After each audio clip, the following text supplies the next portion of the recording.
Om Agyanatimirandasya Gyanam Jana Shalakaya Chakshurun Militam Yena Tasmai Shri Gurave Namaha Shri Chaitanya Manobishtam Stapitam Yena Bhutale Swayam Rupa Kadamahyam Dadati Swapadantikam Vandeham Shri Guru Shri Utapadakamalam Shri Gurun Vaishnavamscha Shri Rupam Sagrajatam Sahagana Raghunatam Vitam Tam Sajivam Sadvaitam Savadutam Parijana Sahidam Krishna Chaitanya Devam Shri Radha Krishna Padam Sahagana Valita Shri Vishakha Vidamscha He Krishna Karuna Sindhu Dinabandhu Jagat Pathe Gopesha Gopeka Kanta Radha Kanta Namastute Tapta Kanchana Gorangi Radhe Vrindavaneshwari Vrishabhanu Sutadevi Pranamami Hari Priye Shri Krishna Chaitanya Prabhu Nityananda Shri Advaita Gadadhara Srivasadi Gaura Bhakta Vrinda Hare Krishna Krishna Krishna Hare Hare Hare Rama Rama Rama Hare Hare Yantah Pravishya Mama Vacham Imam Prasuptam Sanjivaya Takila Shakti Darasvadhamna Anyam Shahasta Charana Shravana Tvagadim Pranannamo Bhagavate Purushaya Tudyam Svasyasta Vishwasya Kala Prasidatam Deyantu Bhutani Shivam Mitodiya Manascha Badram Vajatata Doksa Javeshitam Nomati Radhya Haituki. So, I'm very honored to be with all of you, even though I don't see all of you, but I at least can see Jai Jagannath smiling. That's good enough. Please guide me. How shall we do our association? Because I can tell more or less in gist the presentation which I did in ILS. I have the PowerPoint. Of course, in ILS I had 3 sessions, so I can only do maybe overview of what I did there. Or I can get deeper in certain sections, so I can just tell how this whole concept developed. And maybe you can ask the questions in this regard. So please choose what would you like. The presentation is ready. I can, walk you through this presentation very quickly and then let's see. Or I can just talk and explain the basic ideas behind this concept. So, or we can go deeper in some sections of it, whatever you like.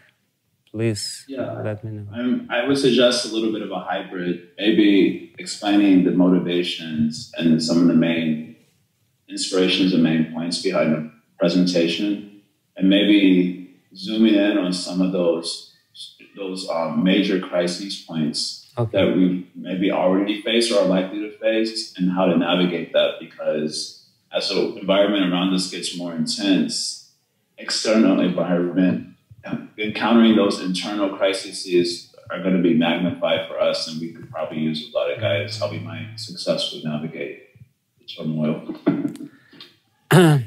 I hope you don't view my presentation as a possible vaccine against the crises.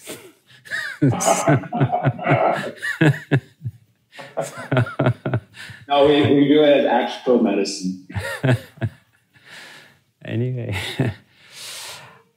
so I've been in ISKCON long enough to see many crises, including the very dramatic ones, when even very senior devotees would change their views inexplicably from the external point of view, or do something which you would never expect from them. I've seen how less senior devotees struggle sometimes on a different levels of their spiritual development and the different junctions in their spiritual journey. I've seen how devotees sometimes were shaken in their faith. I did have my, share of critical situations. And because I have some sort of scientific background, I was observing all this phenomenon, and I was wondering if it's possible to explain it in a scientific way, what is going on, and why crises are practically inevitable in the spiritual development, which, we know as a royal road, smooth way, easy way to Godhead, elevator, don't go through the stairs, you just got right there. Nevertheless, this elevator every now and then halts, and probably because it's Indian elevator and the electricity is being cut off, or some other reason. So basically, I was wondering what is going on, and can we more or less scientifically or systematically view different crises and causes for crises.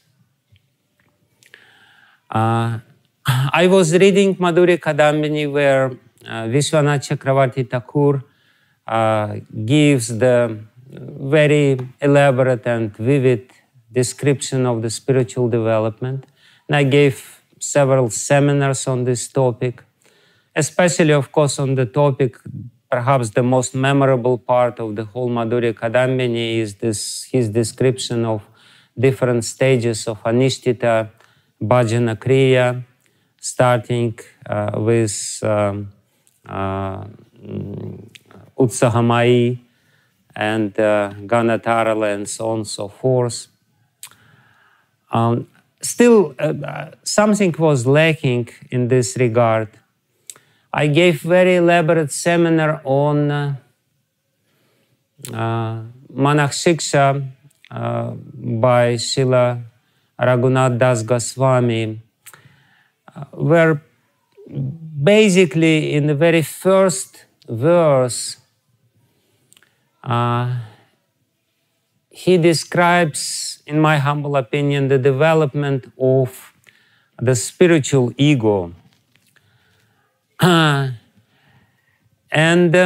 This sort of thinking and studying of this literature was coupled with my interest in developmental psychology. I read some books about the development of the child, and ultimately I kind of synthesized these ideas together, and I understood that the development of a devotee is very much similar to the development of the child. This simile is there in many places in Vaishnava literature, like Bhaktivinoda Thakur, he compares Shraddha with a little baby girl, or Srila Prabhupada sometimes calls his disciples as spiritual babies or spiritual children. So I would, dare, or I would be bold enough to suggest that there is some similarity between the development of a child and the development of a beginner devotee, because the processes which take place during the development of a child and the processes which take place during the development of a devotee are somewhat similar, because the development of both the child and the beginning devotee, neophyte devotee, is the development of their ego. The small, small human beings, small baby, while growing, develops an ego. This ego goes through certain stages. And in the same way, we as devotees developing spiritual ego.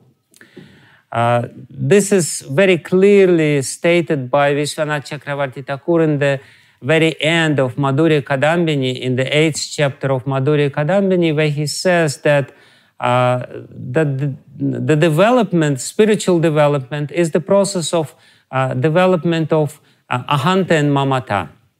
We know that ego has these two aspects, I and mine, ahanta and mamata.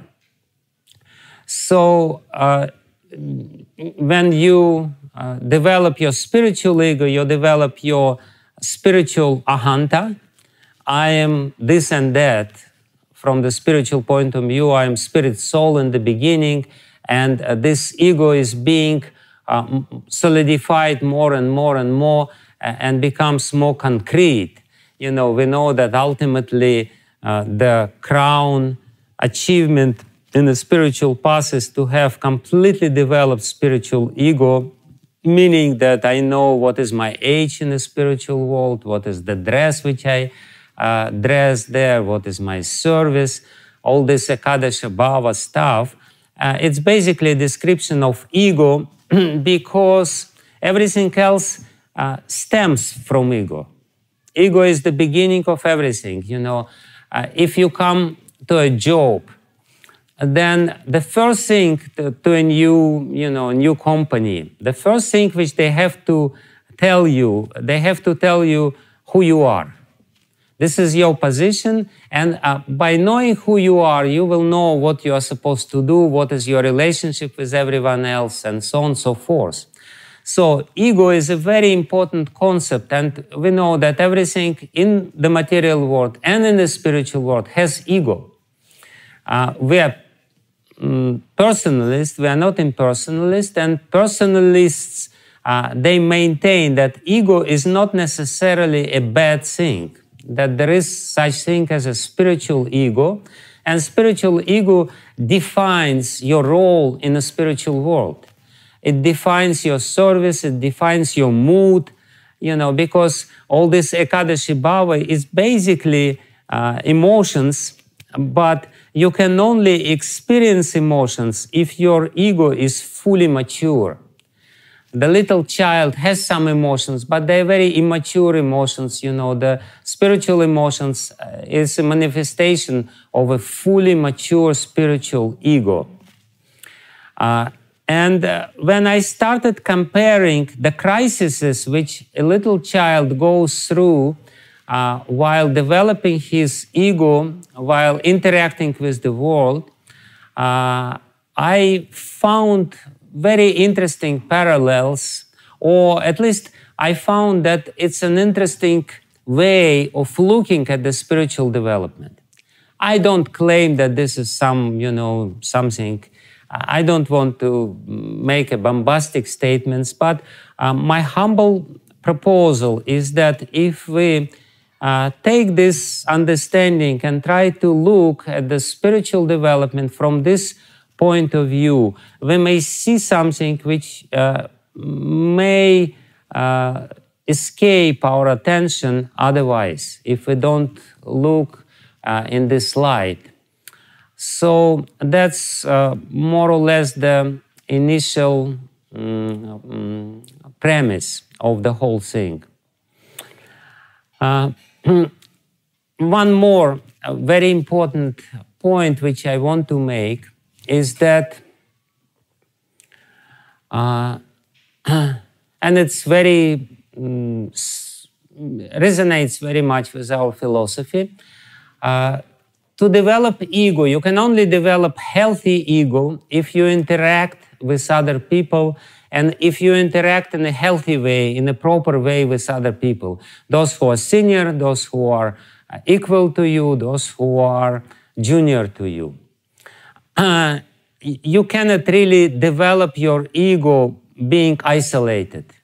If a human baby is, forgotten somewhere in the forest and somehow or other he survives, he will not develop his intelligence, his mind, and his ego. He will be totally, completely undeveloped human being, even though the potential is there. So for the development of ego, the normal ego, the material ego, false ego, you need proper association. And again, even false ego may not be such a bad thing. There is a bad false ego and there is good false ego. Like, for example, what is Varnashrama? Varnashrama is nothing but the system which helps human beings to create strong, healthy, false egos. And when you have strong and healthy false ego, then you can overcome false ego and develop your spiritual ego.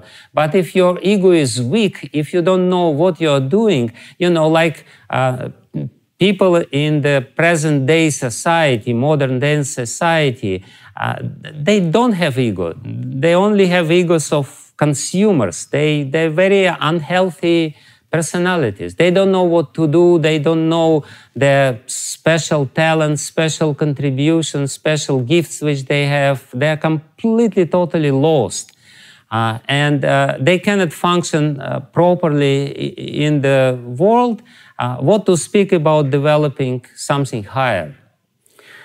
So for healthy development, both material and spiritual, you need healthy association, and that is a very prominent feature of our philosophy, to develop your spiritual identity, spiritual personality, so to speak. You need association. You will never be able to develop spiritually without association. And actually all the problems of immature, undeveloped people is due to the lack of proper association. And the same is true for the devotees. All our problems is due to the lack of proper association.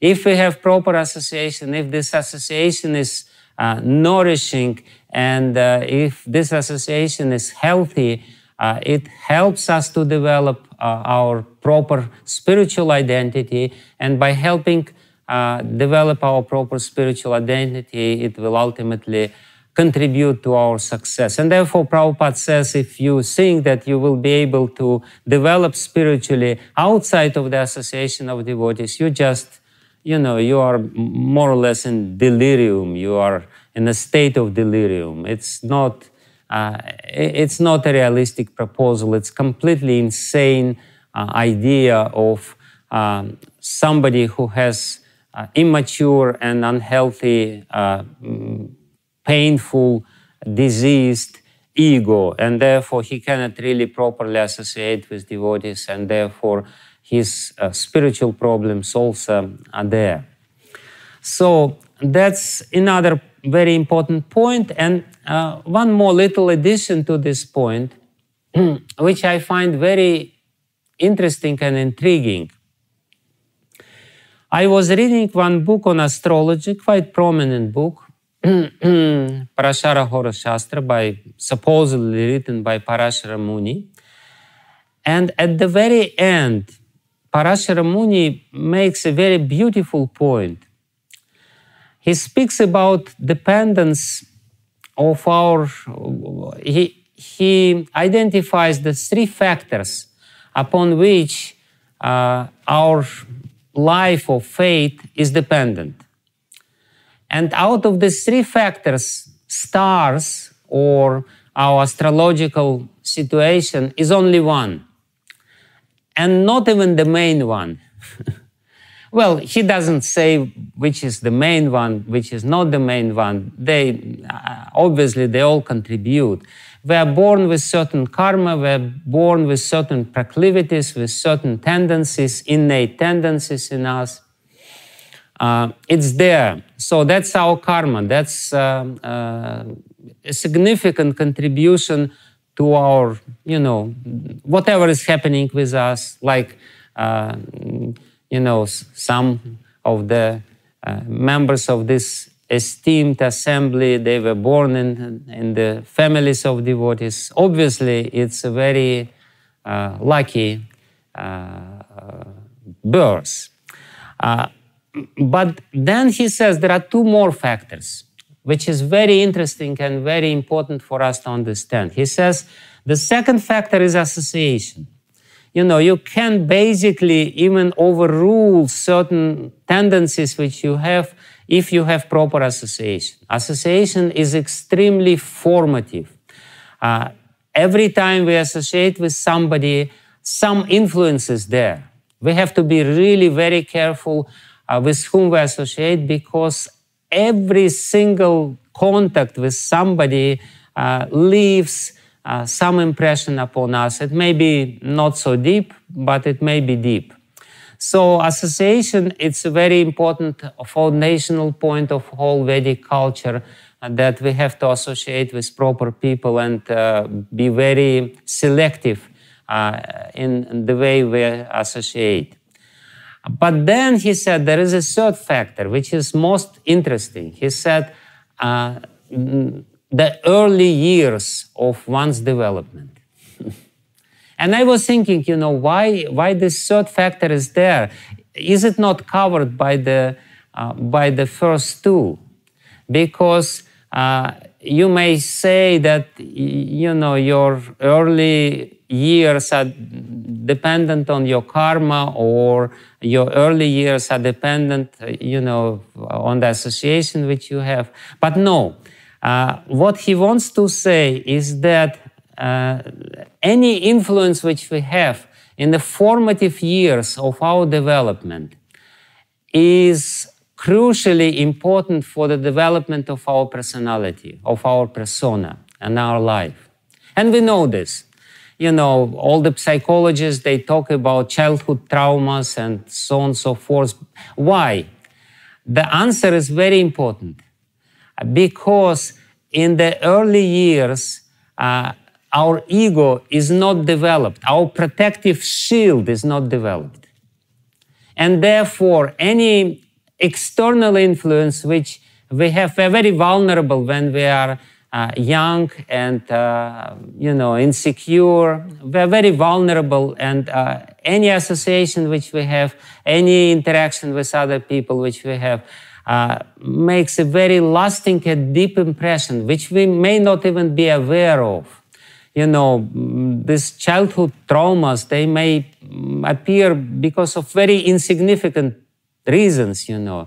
You may see some spider, and this spider, you know, which somehow or other crawled on you, you know, inflicts such a terror in you and leaves such a lasting impression in your psyche, then, you know, for the rest of your life, you will be afraid of spiders. You know, you already know that there is no reason for you to be afraid of spiders, but still, you know, this fear will be totally irrational because of this encounter, which you don't even remember, but the impression is lasting.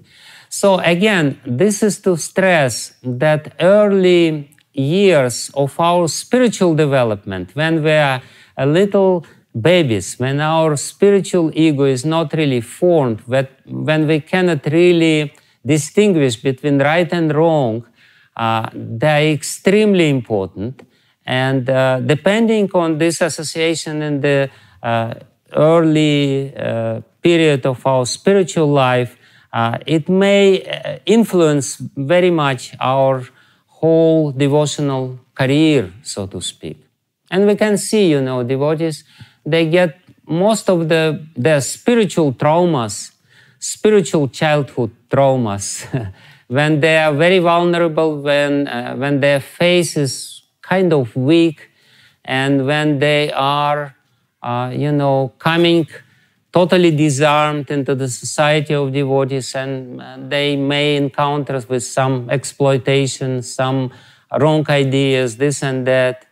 They may be, you know, consciously programmed into certain wrong ideas, like, you know, devotees go to Ritvik camp. I recently spoke with one devotee who spent 17 years in one prominent Ritvik group in India, in Brahmacharya ashram. And he said that the first thing, even before studying Srila Prabhupada books, we study the final order. their explanation why there is no other gurus, the final orders stuff. So that's naturally it will create very deep and lasting impression and will be very formative for the whole spiritual development, because that's the foundation of everything which they do. So that's more or less the short introduction into the whole thing, how it developed and what was there. Now I can come to the crisis point, or yeah, Jai Jagannath Prabhu, you guide me, please. Yes, Maharaj, if you like. Yeah, this is glorious. Okay. So again, as I said, there is this developmental psychology which explain what are the typical crises every child has to go through in the process of his development. Let me, yeah. So, and when we compare these crises with the stages of spiritual development listed by Srila Rupa Goswami in his famous Ado Shraddha Tatak Sadhu Sangha Bhajana Kriya, Tato Bhajana Kriya, Anartha Nivriti Syat, and so on and so forth, in these famous 2 verses from Bhakti Rasamrita Sindhu, where Srila Rupa Goswami explains the ladder of devotional service, starting with Shraddha, and then coming to Sadhu Sangha, and then coming to Anartha Nivriti, Bhajana Kriya, Anartha Nivriti, Nishta, Ruchi, and so on and so forth. We can actually very clearly see the stages of development, and the crisis is actually the event which necessarily takes place when you go from one stage to another stage. It is explained by also by Bhaktivinoda Thakur in his Chaitanya Shikshamrita, where he says that in the development, when you go from stage to stage, it may be a dramatic situation, because a lot of things changes. While you're going from stage to stage, your environment changes, your internal perception changes, and the requirement which is there, external requirement which is there, changes. The rules which you are expected to follow also are different. You cannot expect that people on the level of Shraddha will follow the same rules than people on the level of Prema or, Bhava or Ruchi even. So there is a lot of differences, and basically what I suggest in this presentation or in this paradigm is to look on these stages and to see what are the crises which we will have to go through by coming from stage to stage, by climbing on this ladder of spiritual development. Actually, the English word crisis is coming from Greek word, and the Greek word crisis, from which it's being derived, means junction. It does not necessarily mean something bad. It's just the junction or the choice which you have to make. Like you come to a junction and you have the choice whether you go this way or that way. So the crisis is basically, you develop, but then at one point you feel that you have to choose your path, whether you go this way or that way. Sometimes it's very painful, and it's an internal process which manifests externally.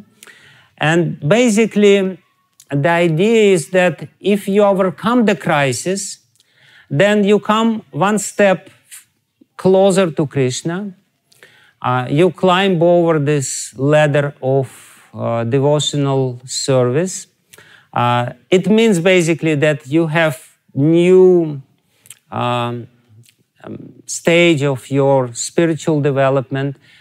You function differently. Your association is different on this stage.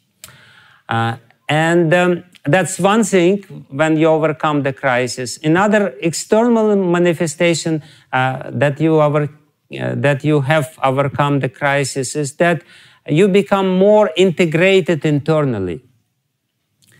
When the crisis is there, you feel like you're kind of, disassembled. You're in pieces. You're not so integrated personality. So when you overcome the crisis, you become more integrated, more wholesome personality. Your integrity becomes more. And then another external manifestation, that's of course internal manifestation, but the external manifestation of your successful passing through this crisis is that you become closer to the devotees. You become more integrated externally into the society of devotees. Whereas if you fail the crisis, if you somehow or other don't pass through the crisis, you become less integrated personality, you don't really progress spiritually, and you become alienated from the society of devotees. The extremely, totally opposite processes are taking place. And of course, there is a compromise. When externally you move further, through some certain external means, like for example, you took a first initiation or you took second initiation. This, by the way, all these initiations, so pranam mantra, all these actions which we do, they symbolize certain level of our spiritual development. They're not just rituals. They actually have to be synchronized and symbolized with our spiritual development, synchronized with our spiritual development. But if we take, let's say, externally, we take the step further, but we didn't really undergo properly the crisis, didn't really pass the critical period properly, then what will happen? Externally, we will be on a higher level, but internally, we will be totally torn apart by unresolved doubts and unresolved problems. And sometimes it happens. People, due to social pressure, they do this, they get pranam mantra, even though they're not ready for this. They get first initiation, second initiation, then sannyas initiation, and then go and get married. So that's all, that's all, that's all a result of this compromise when there is really no resolution in the crisis. Therefore, if we are aware of what's going on internally and what we're supposed to do, what are these external symbolic rituals which we are doing by taking pranam mantra, starting chanting, or taking first initiation and vows, taking second initiation, and so on and so forth, what it really means internally, how to translate it in terms of our internal development, it will help us to do it not in a blind way, but to do it in a more wholesome and healthy way. So that's a little introduction to the crisis idea and what crisis means and why it is so important to understand that there is nothing wrong with crisis. If we develop, if we are living system, if we will have crises. That's not a problem, because the crisis is the sign of our development, is the sign of certain dynamic in our spiritual path. But if we, the problem is not the crisis itself. The problem is how we relate to crisis and how we go through the crisis. So that's the most important thing. So let me give the very short overview, because I'm talking already for 1 hour, right? It's been 45 minutes, Maharaj. Oh, yes, right, 45 minutes. Yes, right, 45 minutes. Please let me know when you are totally bored and when you are... Maharaj, my excitement is only increasing more and more and more. This presentation is very brilliant, actually, and well-timed, I feel like, environmentally.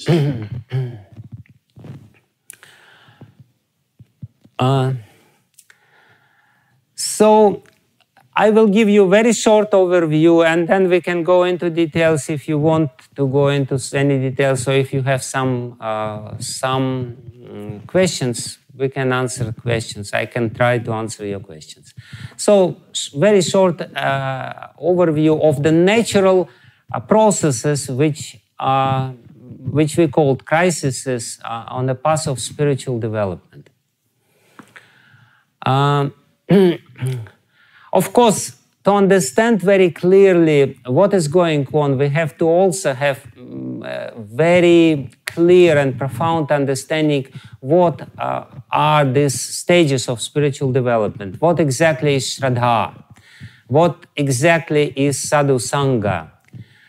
What exactly is Bhajana Kriya? What exactly is Anartha Nivriti? What exactly is Nishtha? I don't try to go any further, because this is the most important. This is the early stages of our spiritual development, which are foundational for our whole progress in spiritual life. Everything else after Nishtha is more or less, it's smooth, it's not so difficult. But before Nishtha, we really have to climb and work hard. And therefore, I only consider these initial stages of spiritual development. So what is Shraddha? Shraddha basically, it doesn't mean faith.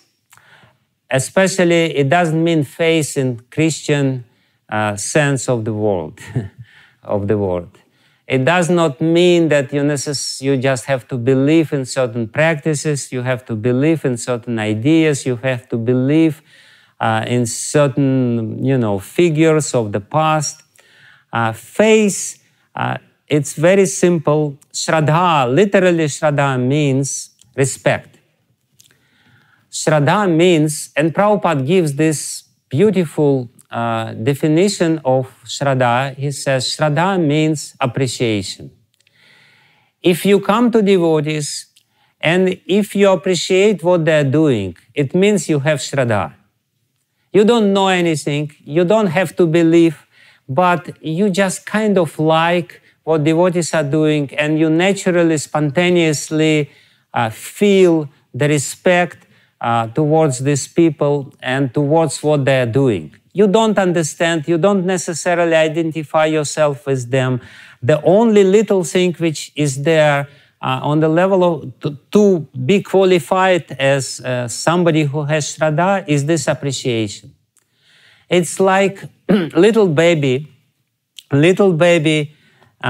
he doesn't have to know anything, he doesn't have to do anything. The only responsibility, quote unquote, of this little baby is to accept his mother, not to reject his mother.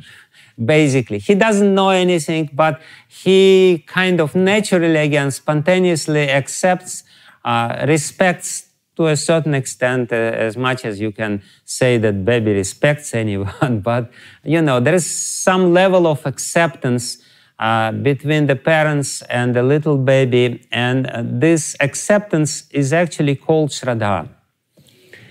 And the Shraddha is the period of nourishment.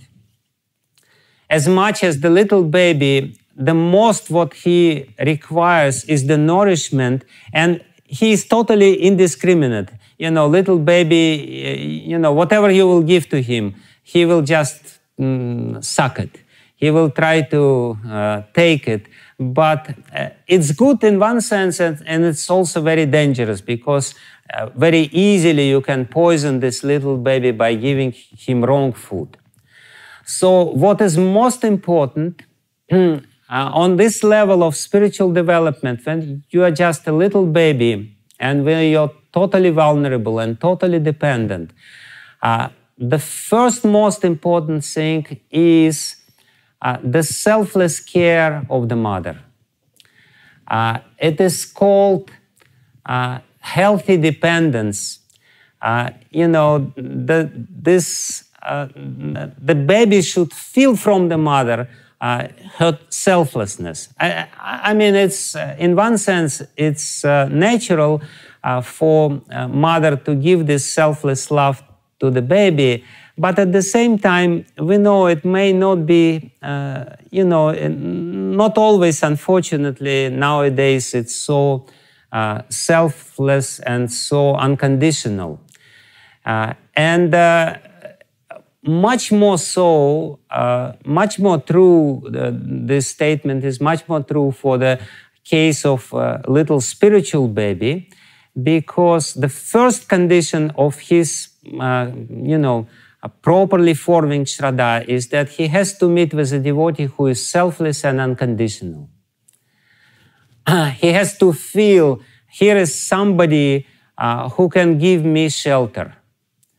Because this is what it is. The first period of our spiritual development is when we take shelter of somebody who is selfless and who is not egoistic, and he is taking care of us.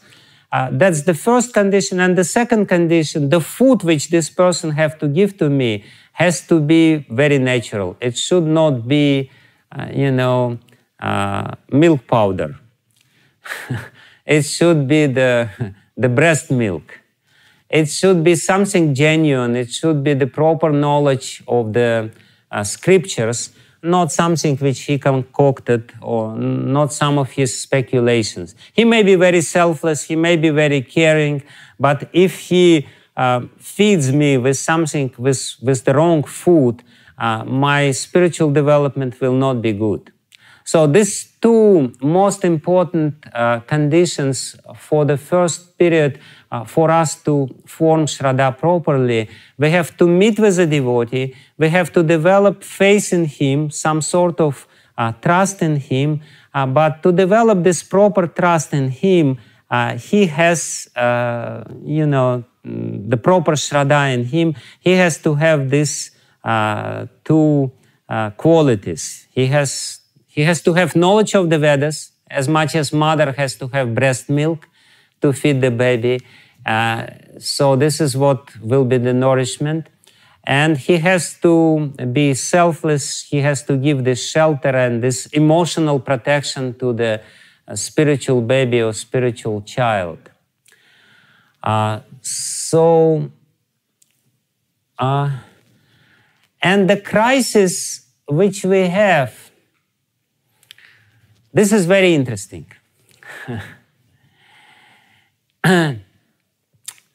We come to a spiritual movement, we see somebody, we get attracted to somebody, we see somebody who is, who poses himself as a sadhu. We don't have any discrimination, any power of discrimination, really. But we initially feel this initial attraction to the whole process, to the chanting, to the purity of people, to the, generally to people who are there. And the first crisis which we have at this stage, I call the crisis of trust. Because with, like little babies sometimes may feel rejected by the parents, or may feel, or if the parents are harsh to him, he will develop mistrust to them. So there will be a crisis initially between acceptance and kind of rejection of sadhu. Satsvarup Maharaj beautifully describes how it was with, in his case with Srila Prabhupada when he first met Srila Prabhupada, and he had, you know, he had double mind. He wanted to accept him. He was attracted to him, but he was not at the same time sure. Certain level of mistrust was there, so he was going back and forth, and then, you know, Prabhupada gave him some grapes. And initially, Satsvarup Maharaj was a little disappointed because he brought a big stack of transcribed dictations of Srila Prabhupada, and Prabhupada gave him a few grapes in exchange. And he thought, what's going on? You know, I worked hard and I brought it to him. But then, you know, Prabhupada said something. I don't remember exactly this. It's a beautiful story. Satsvarup Maharaj describes it beautifully. But Prabhupada said that something which actually indicated that, you know, it's just a little indication of my love. I will love you anyway, whether you will do it or not, whether you will come to me or not. You know, from my point of view, is the relationship already established and it's totally unconditional. So the moment when Satsvarup Maharaj felt this unconditional love from Srila Prabhupada, his face was formed and his crisis, the crisis of trust was over. You know, because before that he was not really sure what's going on, whether he should take this or not, whether it's the good thing to believe in or not, whether it's good thing to invest your heart, because literally Shraddha means investing our hearts into something. So to overcome this crisis of trust, we need to meet with somebody who really shows that he's unconditional, that he loves us unconditionally, and he's ready to take care of us unconditionally. And of course, he has to show certain level of genuineness in regard to the knowledge which he gives also, and genuineness of his practices and this and that. So that's the first crisis. Prabhupada also, very interestingly, he describes his crisis in this regard. He said, I could not understand Bhaktisiddhanta Saraswati, but I liked him, he says. I was not convinced at all, but I liked him, and I continued listening to him. And he also says, I noticed that he noticed me, and you know, by by this indication that he is ready to give me shelter, he also developed faith in what Bhaktisiddhanta Saraswati Thakur Prabhupada is saying. In the beginning, we cannot expect that devotees or people will understand what we are saying. You know, it's all. The only thing which we can expect from them is they should feel that we are something genuine and that we are really taking care of them. So that's the first crisis, the crisis of trust. But then, what is sadhu sangha? The next level of spiritual development, sadhu sangha. Srila Prabhupada says that sadhu sangha, what is the difference between Shraddha and sadhu sangha? Between Shraddha, when you meet with the devotees, and sadhu sangha. Both seems to be the same. What is the difference? No, Prabhupada very clearly explains what sadhu sangha means, and this is also explained by other acharyas, by Bhaktivinoda Thakur in particular. Sadhu sangha means that you initially get Shraddha, you like people, you respect what they're doing, but at one point you start looking at them as your gurus. This is when you come from the stage of Shraddha to the stage of sadhu sangha. Sadhu sangha, it's not just, I'm coming for last 20 years to the Sunday feast program and, I have sadhu sangha. No. As long as you don't view a particular devotee as your guru, or at least as long as you don't understand that some of these people whom you like and respect eventually should become your gurus, which is very difficult step to do, step forward. You know, you're not on the level of sadhu sangha. Sadhu sangha is when you accept somebody as a spiritual master. But on this stage, to come from Shraddha to sadhu sangha, actually we have this independent nature. And this, what I call, this crisis is the crisis of independence, when we want to protect our independence. You know, we like the society of devotees. We want to be a part of the society of Vaishnavas.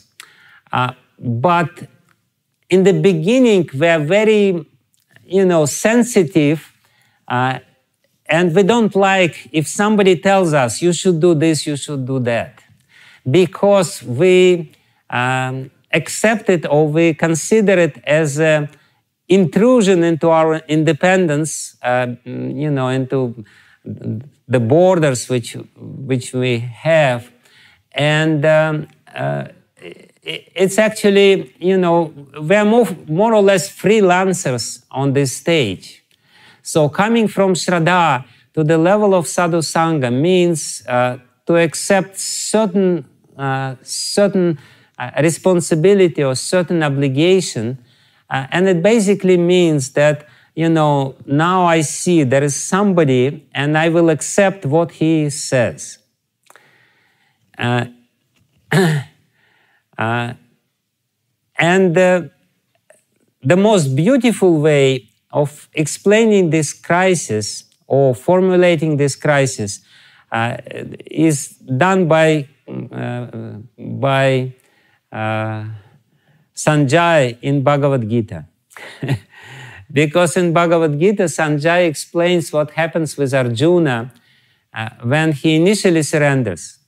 He sees Krishna as his spiritual master. This is the Sandhi. We know that there is this verse which is explained, the Bhava Sandhi, when he stops the talk of just a friend, and he accepts Krishna as a spiritual master, and he says, Shishyasteham shadimam tvam prapanam, I'm surrendered, I'm the soul surrendered unto you, I am your disciple. But in the next verse he says, Nayotsya iti govinda, I am not going to fight, my dear Arjuna. So, my dear Krishna. So that's what it is, that's the crisis. I want to surrender, but I don't want to surrender. I am surrendered soul, but I'm not going to fight. Don't ask me to fight. So that's the crisis. Before that, it was the crisis, you know, Arjuna had severe identity crisis. His ego was demolished. Now he is coming to the spiritual path. And the first thing which he experiences in the spiritual path is again the crisis, because he does not want to lose his independence. He is not really prepared to lose his independence.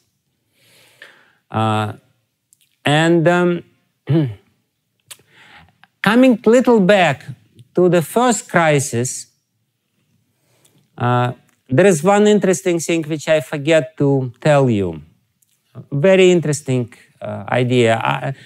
It may not be so prominent in the Western world, but it's very prominent in Russia and in this Slavic world. But I think it's also, to a certain extent, there for Western-minded people, for people with Western mentality. It is a known psychological fact that babies, they consider their parents as mystical figures. For a little baby, his parent is almighty, you know, because he's so big and he's so powerful and he's this and that. So there is a certain element of mythology or mystification, you know, for For a little baby, the parent is a mystical figure. He can do miracles.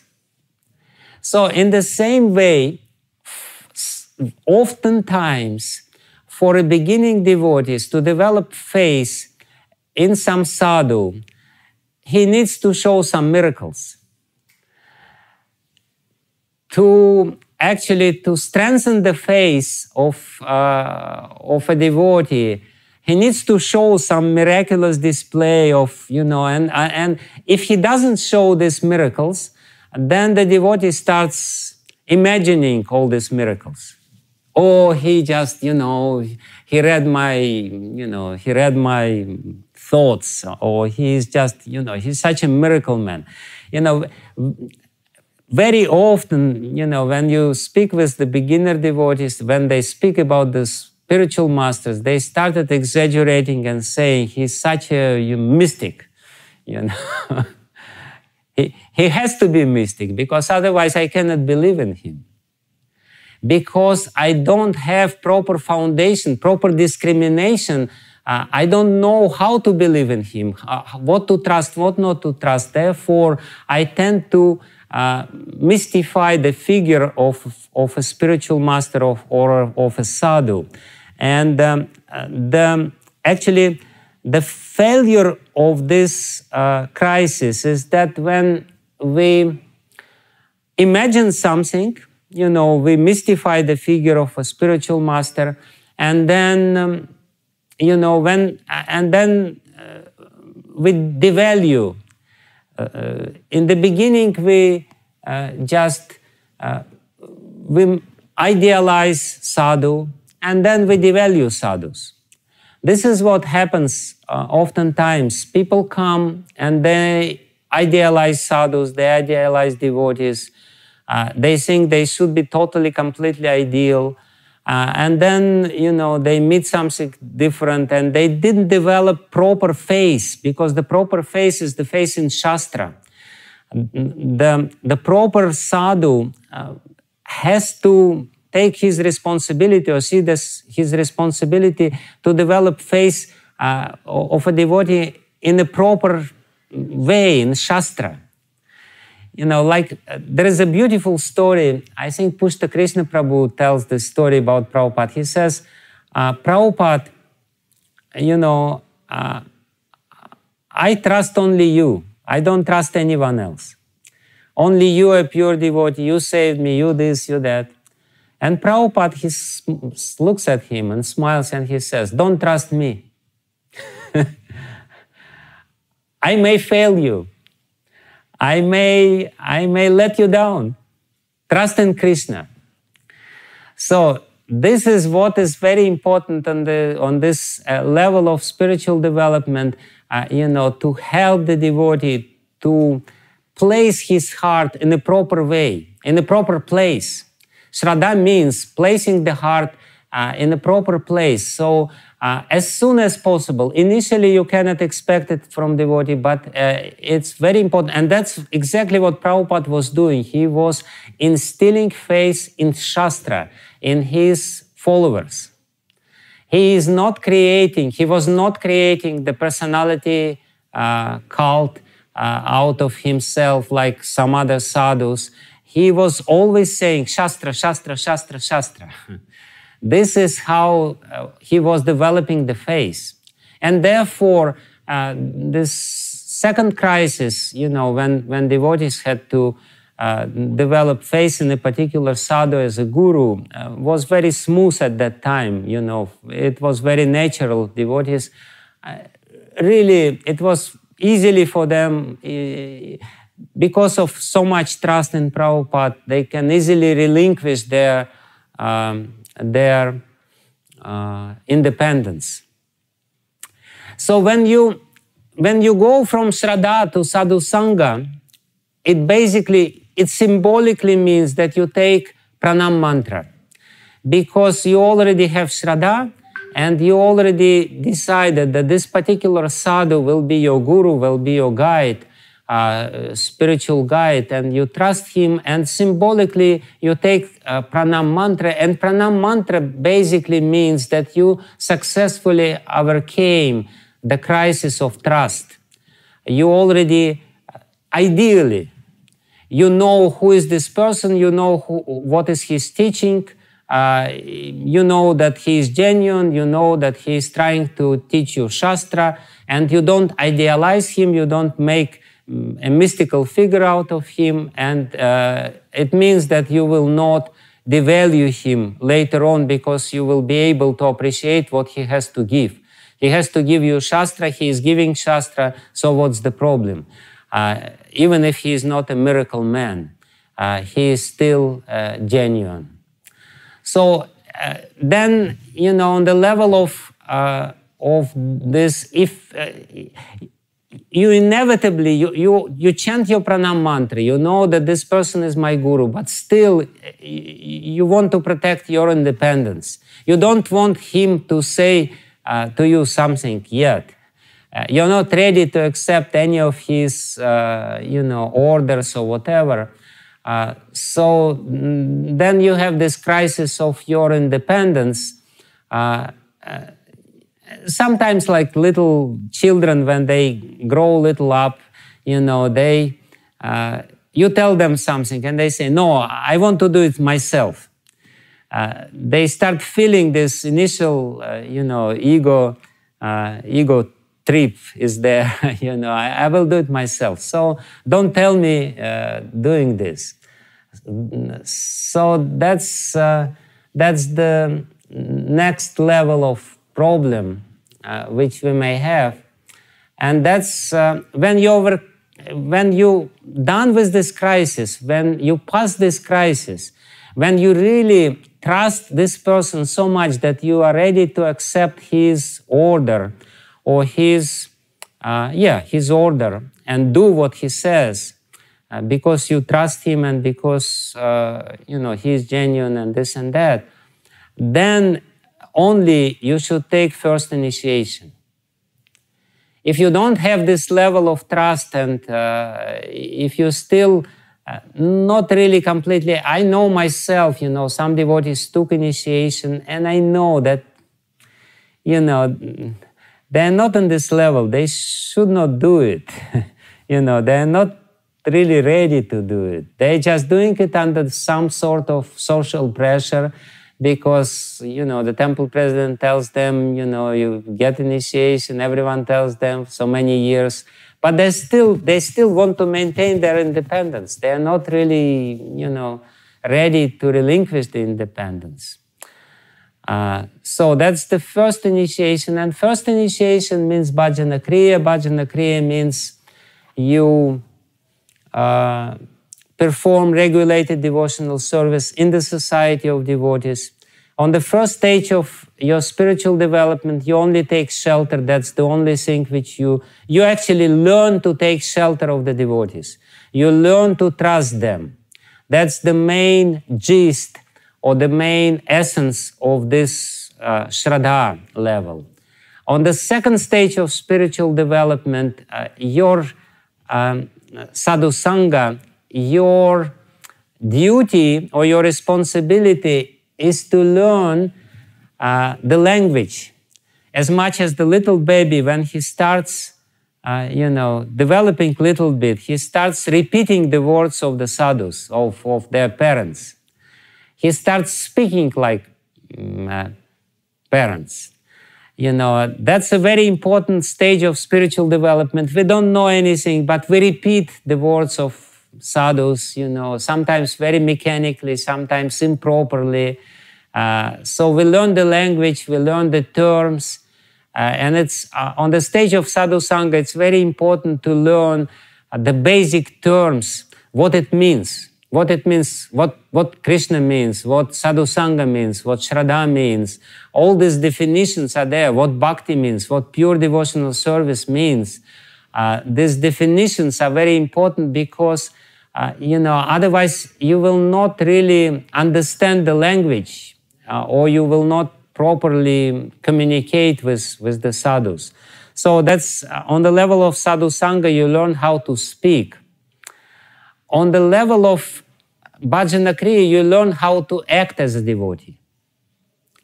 On the level of shraddha, you learn how to trust the devotees, and proper way of trusting devotees, what we should trust. On the level of sadhu sangha, we learn how to speak as a devotee. So on the level of bhajana kriya, we learn how to act as a devotee, how to chant, how to go to Mangalarati, how to, perform Harinam, Kirtan on the street, how to preach, how to distribute. Like little children, they start doing this, learning this from. And on this stage of spiritual development, it's very important to have peer association. Without this, there will be no development. In the beginning, you don't need so much peer association because you're totally, entirely dependent on the association with elevated people who are like your parents. But on this stage of your spiritual development, you need peers because you learn from them a lot, and you do something together with them, and they become your teachers as well, not only the senior people. But this stage of bhajana kriya is a very interesting stage. I'm already speaking too long, so let me wrap it up quickly. So bhajana kriya, there is a lot of crises on the level of bhajana kriya. Basically, the 6 stages of anishtita bhajana kriya, which Vishwanath Chakravarti Thakur mentions in Madhurya Kadambini, is a description of different crises which the devotee has on the level of bhajana kriya.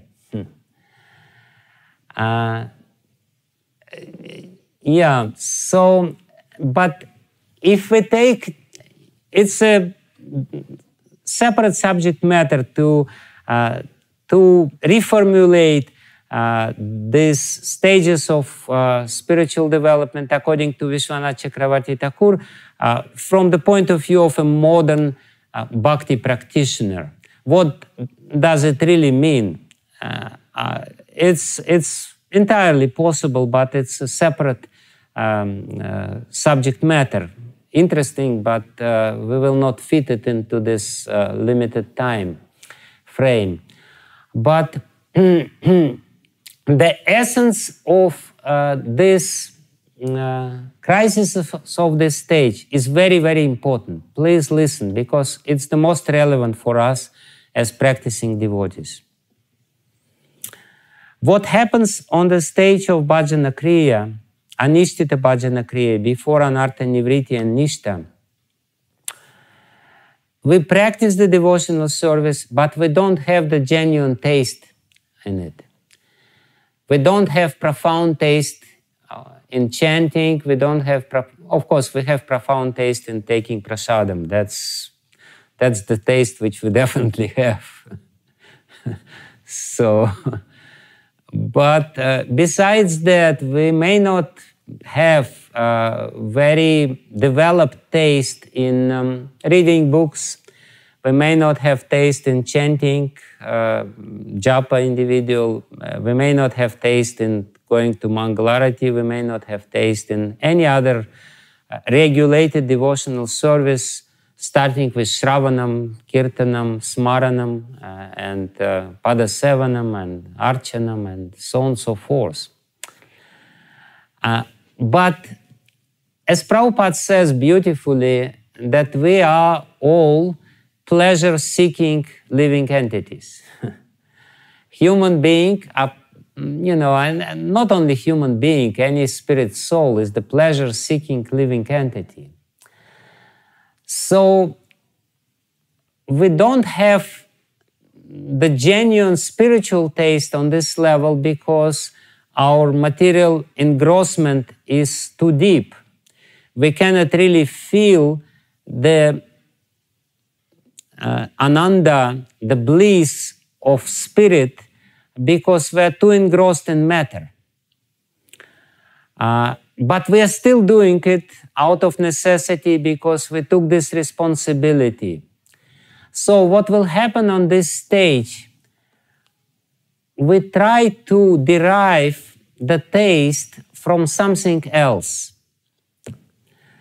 and pretend that this is the spiritual taste. So on this stage of spiritual development, which is most important and most, most of the devotees, they are on this stage of spiritual development, on this anishtita bhajana kriya. Like some devotees derive taste from being glorified as big preachers. They don't have taste for, for preaching really, but they have taste for being glorified. Some devotees that derive taste from having so many followers. They don't have genuine spiritual taste, but they feel a lot of taste, that because they have so many followers. Some devotees, they develop some taste in some other things, some other external things. Because we need some taste and we don't have genuine spiritual taste, we substitute the taste. This is the crisis of this substitution of taste. And because we substitute the taste, what happens, our goal, nominally, ex officio, we say, my goal is love of God. But really, my goal is to have followers. My goal is to have fame, name, glory, to be glorified as a very scholarly devotee or very pakka devotee, fixed up devotee, or very varnashrama, dharmic, or whatever, I don't know, whatever you call it. So the real goal which we have on this stage is not really, Krishna prema.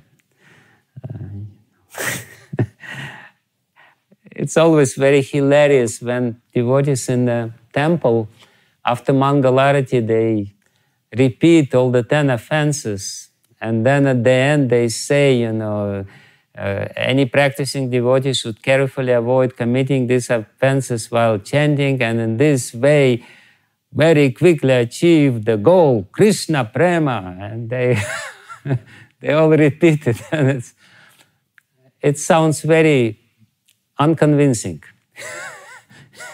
It's not really.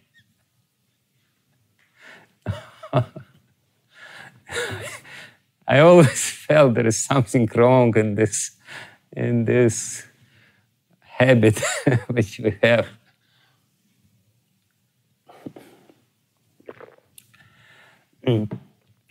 So, if we consider this anishtita bhajana kriya, starting with this utsahamai. What is utsahamai? Utsahamai, you're very enthusiastic. Why you're so enthusiastic? Because everything is new, because everything is fresh, because you feel superior to others, because others are dirty karmis and you know the higher truths. And this is all the, causes of your total infatuation or your, your initial neophyte enthusiasm. It's not the genuine spiritual enthusiasm, which will develop later on the stage of Nishta, but it's initial enthusiasm, which is very flickering, and you want to maintain this artificial sort of thing, but then it vanishes, and then you go to the stage of Ganatarala, and sometimes you're very enthusiastic, sometimes you're not very enthusiastic, sometimes somebody says to you which you don't like, and you seriously consider to give up this association of devotees because they're all bad. and then somebody says something good to you and glorifies you, and you again seriously consider to join this Krishna consciousness movement because they are such a nice people, and so on and so forth. It's going on. So that's basically the crisis of the substitution of goal, when we have the false goals and the crisis of lack of spiritual taste. That's what it is. We have the internal conflict because officially we accepted Krishna as the goal of our endeavors, but in reality, we don't want to go to him. We just want to stay here more or less and enjoy here because this is the taste which we have. We know this taste. We don't have other taste. And therefore, we become fanatical in the beginning. This Utsahamaya is the initial fanaticism. And then we become ritualistic. We just mechanically do some rituals. We become hypocritical, and so on and so forth. So that's the crisis on the stage of bhajana kriya. And very quickly I will say the last thing about anartha nivriti thing. You know, if you overcome this, it basically means that you passed anishtita bhajana kriya, you're more or less past anartha nivriti, you are ready to come to anishta stage. But before coming to Nishta stage, you have to overcome one more crisis, because in the last stage of your Anishtita Bhajana Kriya, you became a great devotee. You became very respected in the society of devotees. You have many followers. Everyone calls you Maharaj. Everyone bows down to you. And you enjoy this position. This is what Tarangarangini means. You become the leader. You become powerful. You are, you know, everyone respects you because this is what Bhakti does. You really develop certain level of stability, but you're still enjoying these material things because you're not yet capable of enjoying spiritual things. You didn't develop your spiritual ego to a proper level. You're not yet capable of getting spiritual taste because your ego is still immature, spiritual ego. And but before coming to the stage of Nishta, if you want to go further, you have to destroy this false, quote-unquote, spiritual persona which you developed. You developed certain pseudo-spiritual identity. You know, everyone respects you, everyone thinks you're a pure devotee, everyone is really, you know, trying to surrender to you. So you cannot come to the stage of Nishta with this, with this crap. No way. Because Nishta means Trinadapi Sunichinata Arorapi Sahishna. Nishta means I'm nobody. Nishta means I'm tiny, little, insignificant, spiritual neophyte who doesn't have even genuine spiritual taste. And Krishna will help you to destroy this. There will be something in your life which will, some critical situation which will destroy your spiritual, you know, you may commit some obvious sinful activity, because, you know, and everyone will start, you know, disrespecting you, or, you know, saying that you're a hypocrite, this and that, or something like this.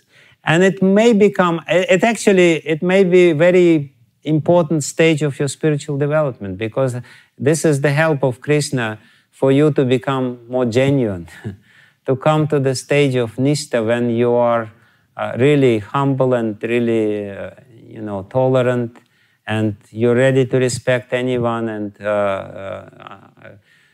don't want to accept any respect from other people. So this is a very painful crisis, extremely painful crisis, where your whole pseudo-spiritual persona identity crumbles. And when you have to go through this very painful transformation, becoming really genuine, humble servant of Vaishnavas and deriving taste in this service, not in anything extraneous or external to this. So, but then it means that you passed this, you are on the level of nishta, and voila, you are on a very stable platform from which you will be able to develop further. So that's a short overview.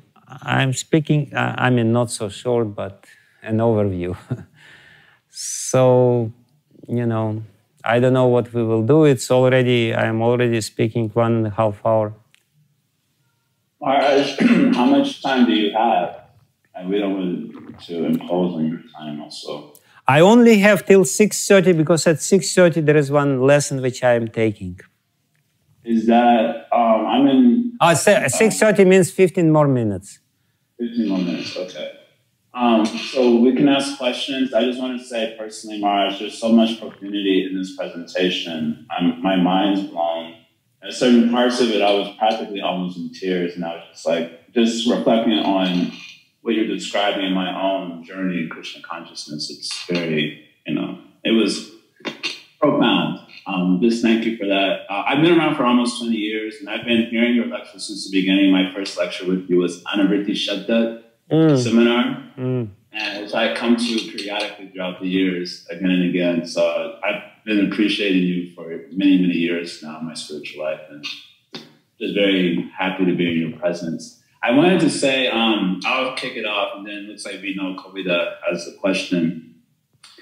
These crises, you spoke of the crises of trust, and obviously I've been around for 20 years, so I've gone through that, but I feel like I've gone through that many times throughout my 20 years.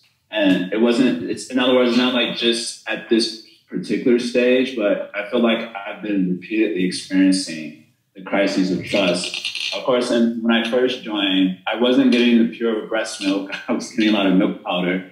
But I had a strong attraction to scripture from the very outset. I would study 4 to 6 hours every day, just trying to get acquainted. So that was there. And then finally, someone came into my life who seemed shastrically endowed.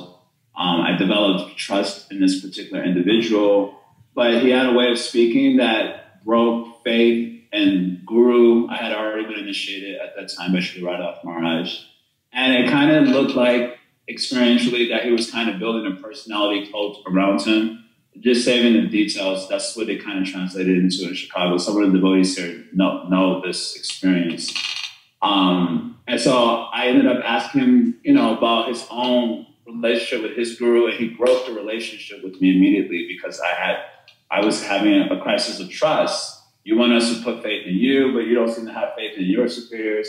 So when he broke the relationship immediately, I was thrown again into another crisis of trust, which made me develop that's it. I'm only going to put my head in scripture.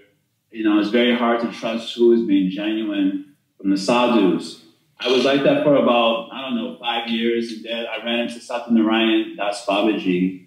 And right at the period when I was kind of getting kicked out of the ashram after 13 years, and I kind of confided in him and complained about various things, and he didn't take advantage of that. He never criticized ISKCON, he never criticized any of my gurus. So I developed trust in him, and he treated me very affectionately, and so I developed a trusting relationship with him, and which was even noted by many of his disciples with whom I'm friends with. But then later, a couple of years after taking a lot of his association, when I would go to Vrindavan, because he's in a different party bar, and he reinitiates devotees from ISKCON, amongst other things. I was advised by my own guru, Srila Goswami, to not spend so much close time. And because I'm a disciple, I just followed that also. But I experienced like turmoil because of having an affectionate relationship with this sadhu. I was finally getting trust. I was getting the breast milk, shastri. And then to be told not to do that. And I followed it happily also because I have a lot of faith in my own guru also. So I did follow that, but I still feel like the reverberations of the schism that was created because of the breaking, the having to like break something that I felt trust was coming. So anyway, that's a quick overview of my like sort of outline. I feel like I've been going through this crisis of trust so much in my 20 years. And I don't know if you have any feedback or any, I don't know, how are you viewing this? And what would you say to me?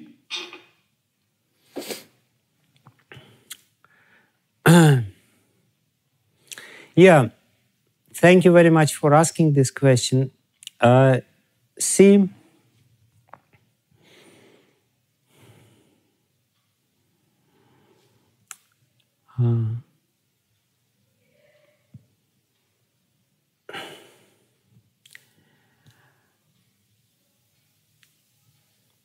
there's a lot to say, but the main point, see, the saving grace which you had and which I had, this experience of unconditional love, which is most important. If we experience the unconditional love of somebody, if we experience shelter, that somebody is really ready to give us shelter, and feeds us with some proper food which we require. So, like the baby, when he is brought up with a lot of love in the very initial stages, he is much more protected. He may experience some betrayals during his life and this and that, but he will be still more protected because he has this protective shield. He got these vitamins in the very beginning, and these vitamins and the nourishment which he got from certain personalities give him protection. So this sort of story which you told, actually you did have protection from your relationship with your guru, and then you wanted to have some more nourishment, which is natural. I mean, when the baby grows, he explores different things. He wants to explore the world. He wants to explore this and that, and he wants to take shelter of somebody else. But because you knew that, there is somebody whom you really trust, you could overcome other relationship which may be not so healthy or partially healthy, so it didn't affect you because from the inception you had protection, basically. And if you're protected, then you can enter into a relationship. Like you mentioned Satyanarayan Das Babaji. I like him very much. I listen some of his lectures. Whenever I have chance, I go to him, I speak with him. But at the same time, there is a certain distance which I don't cross. Because again, I know certain things which I may not agree, but it doesn't bother me. I can take something good from him, and I will not take something which is not healthy for me as a member of this particular society or this particular parivar. I will not take very seriously some of his statements, with all my respect. I mean, I respect him very much. He is definitely somebody whom I view as very, this genuine philosopher who knows Shastra and everything else. So, but because I am protected, I can filter out something which I don't need. I can really, distinguish between something, and I can only extract which I need, and be nourished from this relationship as well. This relationship will become very helpful in my life, and it will not create any destruction or does not destroy my faith, even though you may say something which I don't like, if I was little more vulnerable, it would be threatening for my faith, you know, but it doesn't threaten my faith because I'm not vulnerable, because I feel certain protection. Wow, thank you, Naresh. Brilliant, as always. We have Vino Kavita. Prabhu wants to say something. Harishan's got a question. That may be all we have time for, given the invitation here. Vino Kavita, Prabhu. Can you turn on your camera? I can hear you, but it would be good if you turn on your camera. Yeah, just 1 minute here. Okay, how's that? Yes. We can see you now. Hare Krishna. So thank you again. Yeah, I really, really appreciate this seminar, Maharaj. I also heard part of your seminars in ILS this past, well, just before COVID. And I can very much relate with the analogy of a child and our spiritual life being like that. So I really appreciate that. And one of the questions I had when you were sharing was about in the early stages,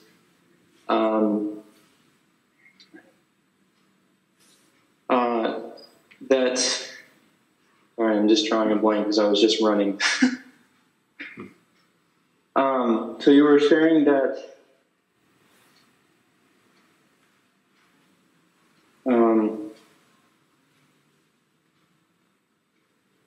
we were sharing about how the early stages, we need to hear from someone very clear. Basically, sadhu sangha is important in all stages. And I'm just reflecting on my experience of ISKCON, specifically in the US.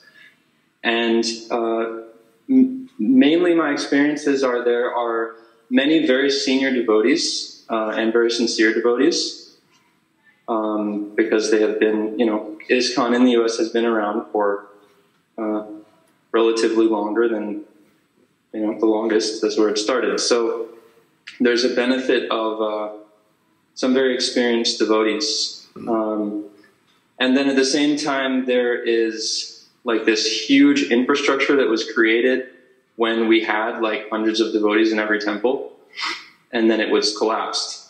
And so what we see, and what I've experienced, is that many of the temples there are senior devotees, there are mature devotees, there are serious devotees. They're trying their best to, you know, give the breast milk and give sincere association, but they have so much pressure for just maintaining.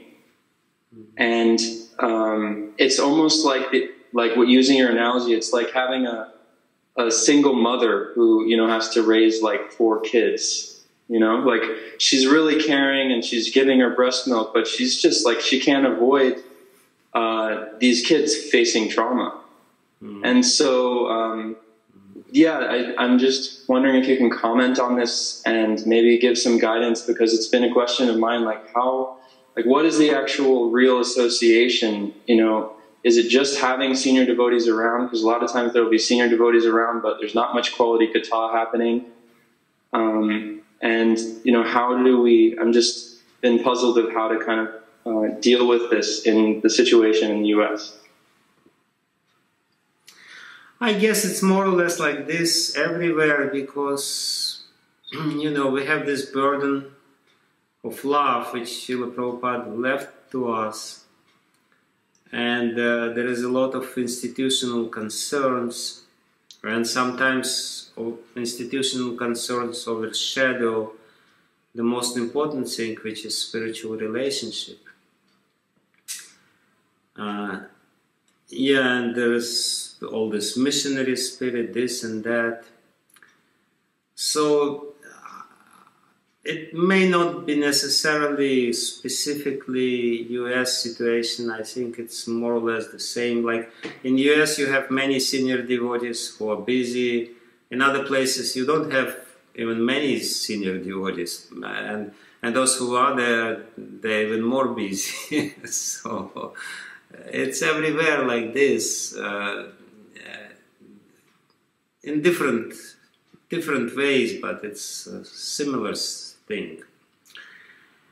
But at the same time, we have advantage. This is a disadvantage, obvious. You know, in a more classical scenario, in a more traditional scenario, you have a, you know, young boy coming to a sadhu, and sadhu has maybe 2-3 disciples with him, and he's there 24 hours a day for this young devotee, and he's Mahabhagavata. Fine. We don't have this. We may have devotees who are busy, who have, you know, other responsibilities, this and that. But we have some other advantages. We can always listen to their lectures. You know, it's like this. If you establish a relationship, it's one thing, you know, when somebody speaks and you just listen to his lecture. It's one thing. It's another thing if somebody speaks to you. Like I'm speaking to you now, and it's different. I'm interacting with you, I see your reactions, this and that. So some sort of a subtle connection is established by this interaction. And if this connection is established by this interaction, then you can get nourishment through this channel, which will be very personalized and what you need. If you just listen some impersonal lecture from some, you know, very good lecture from some very good teacher, but you're not sure whether he cares about you or not, whether he knows about your existence or not, then it's one thing. It may give you little nourishment, but it will not give you a lot of nourishment. But if you establish this initial contact, and you know that this person cares about you and he really is concerned about you and your well-being, even though he may be busy, he may be far away, he may be traveling, he may be doing this or that, still, by listening to him, you will, through this channel of established personal relationship, you will still get some proper nourishment for your development. This is what I would say. And we should not underestimate it. It's there, it's possible, you know, like sometimes people say, oftentimes people say, I have some question, and, you know, disciples of mine, they say, I have some questions, I want to write to you, but then, you know, I turn on your lecture on YouTube or somewhere, and you exactly answer my question, as if you knew it. So, why? Because it only happens because there is this connection. And through this connection, the super soul is also acting. When we have disciple and guru relationship, we should not forget that it's always a triangle. It's not just guru-disciple relationship. There is a third party involved, that's super soul. So if you try to, you know, strengthen this relationship by your service and by your sincere humility and obedience and this and that, then even though, you know, the person may be far away, you will still get the nourishment and help from this person through some, you know, through different means. So that's what I would say. Like also, you know, Prabhupada, he said, I only met my Guru Maharaj 5 times in my life. He didn't have much profound association with him, but because the connection was so strong and it was so firmly established, then he was still getting a lot of, you know, energy through this connection. So that's what I would say. Take advantage of what you have, and I think it will be. Thank you so much, Maharaj. It's already, I guess, 6:03 where you're at. So it's a little past time, so we'll have to stop here. I do have this question. That original seminar that you gave, is there a way that we could get access to that so that we can sit with these ideas more? And yeah, I think so. I can find out where it is. It should be. I have this. I'll ask if it's there on my YouTube channel. I have English YouTube channel and I have Russian YouTube channel. Of course, most of my lectures are in Russian. Yeah. I'll ask. We'll ask Shakti Vesh Avatar Maharaj. You don't want to speak to me. Yeah, ask him. Ask him. He must know.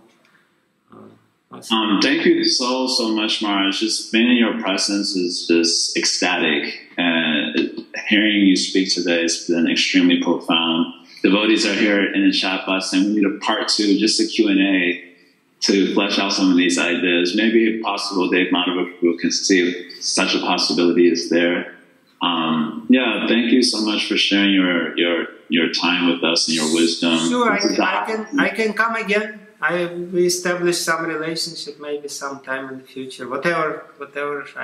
I'm here. I'm still here. Right. Haribo. Thank you very much. Thank you, Maharaj. Thank you, Maharaj, so much. Thank you. Thank you so much, Maharaj. Hare Krishna. Thank you.